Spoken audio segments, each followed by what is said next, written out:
যে দুর্ভোগ, ওই সব লোকদের দুর্ভোগ আল্লাহ বলেন যারা হুমাজা মানে সামনে, হুমাজা মানে সামনে, যারা গীবাত করে, সামনে গীবাত করে, মানুষকে খাটো করে, মানুষকে নিন্দা করে, তাদের দুর্ভোগ কে বলছে?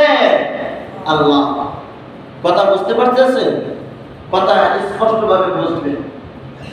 যারা সামনে মানুষের সমালোচনা করে, মানুষটা চাইতে আছে, অনেকে সত্য কথা পায় কিন্তু কথা কয় সত্য, কালিমাতুল হাক্কুন উরিদা বিহাল বাতিল, ও কথা কয় সত্যর মতলব খারাপ আছে না নাই?